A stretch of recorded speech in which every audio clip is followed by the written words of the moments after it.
What's going on, guys? It's Clutch Plays here, and today I'm going to be telling you guys why the Pelicans are about to get robbed in this upcoming Anthony Davis trade. Before the NBA draft lottery, the Pelicans were in a weird position where they could get a ton of good players for a few years, but will probably leave during free agency from the Celtics or the Lakers. But since they have Zion, the Pelicans plan has shifted towards doing everything they can to build around Zion. This plan shifts what the Pelicans ultimately want in a trade for Anthony Davis, as they want more players who are on Zion's timeline and more draft picks for the future. So now let me tell you guys why the Pelicans are actually about to get robbed in this trade. First, the only teams who might be willing to give a significant number of young players and draft picks are the teams who are on Anthony Davis's contract extension list and teams who believe that they can keep him in free agency. The teams on this list were the Clippers, Bucks, Knicks, and Lakers, and the Boston Celtics have shown interest in Anthony Davis as well because they believe they can sign Anthony Davis in free agency.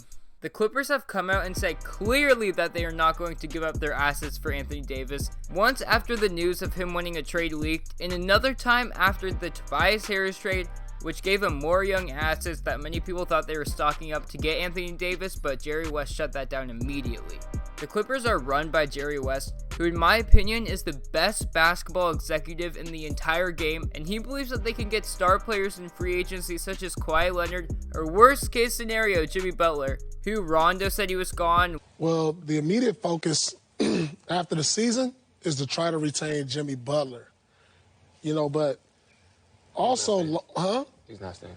You not staying? He's not staying. But Live on television, and Jimmy himself even said thank you to Philly quite some time after the season ended, indicating that he probably won't return, which was interesting. Or he's trolling, but I'm going with the first one. This will give the Clippers a chance to get stars while still being able to keep their assets. Next, the Bucks have no assets that they're willing to trade to New Orleans to fit what the Pelicans want, so they're off the list too.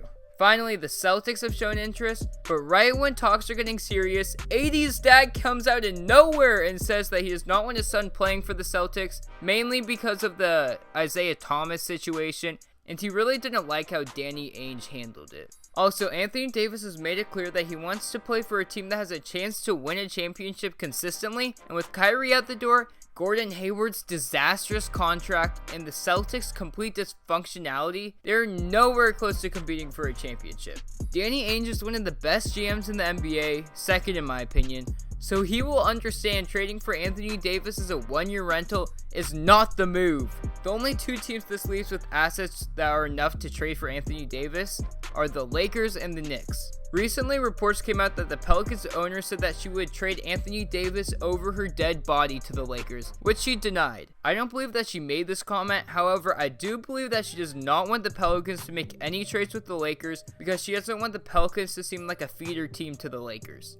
The issue with the Lakers trade package is that Kuzma and Lonzo have 2 more years until they become free agents, and Brandon Ingram has only 1 year left until he becomes a free agent. This is huge because the Pelicans want to build around Zion, and these 3 players do not fit the same timeline as Zion.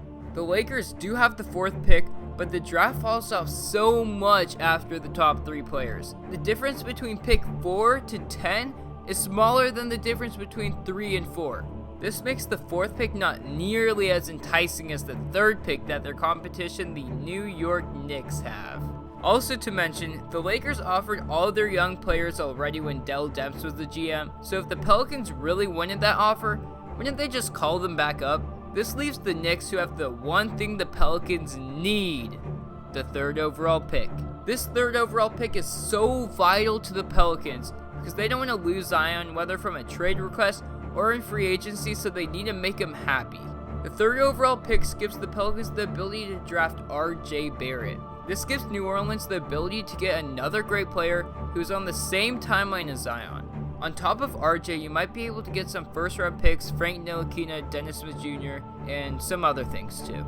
The issue with this trade is the Knicks are planning for the arrival of KD and Kyrie, so this trade would have to take place after they are signed, so the Knicks can have the cap space to sign these 2 players. Also, another issue is the salaries of the players being sent to New Orleans have to match the salaries of the players from the Knicks.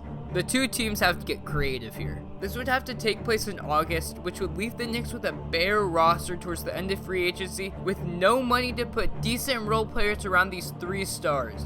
Also, based on what I said earlier in the video, the competition is little to none for Anthony Davis. So do the Knicks really have to give all that much on top of RJ Barrett? Leverage is a big deal in NBA trades, and the Pelicans are deprived at the moment. The Knicks front office has repeatedly said that they are not in favor of trading all their young players for a star player. So are they really going to abandon their plan and strip their roster to get Anthony Davis? They have Kyrie and KD already. I think they believe with the young core around them, they are ready to compete for championships. David Fizdale's up-tempo system requires a lot of depth to be successful.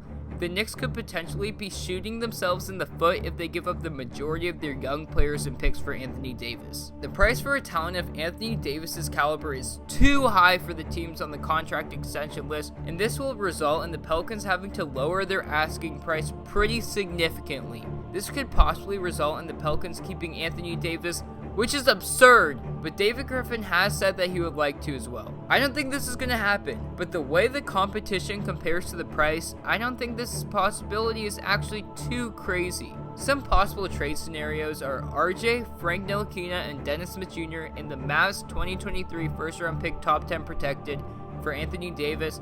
And the second one I have is AD going to Boston for Marcus Smart, Jason Tatum, and the Kings 14th pick in this year's draft. These deals are extremely underwhelming for a player of Anthony Davis's caliber, but in all reality, these are the deals that the Pelicans are going to have to take when it comes down to it. As you guys see, these trades are pretty bad for a player of Anthony Davis's caliber, so the Pelicans are going to get robbed when they trade Anthony Davis. Do you guys agree with me? Tell me down below in the comments. And before I go, I want to tell you guys that I will not be able to upload until Thursday, but once summer starts, the grind is on. With that said, I'm out and peace! Just get a quick prayer for Rip, Zion, KD, and Kyrie together in New York 2020. RIP.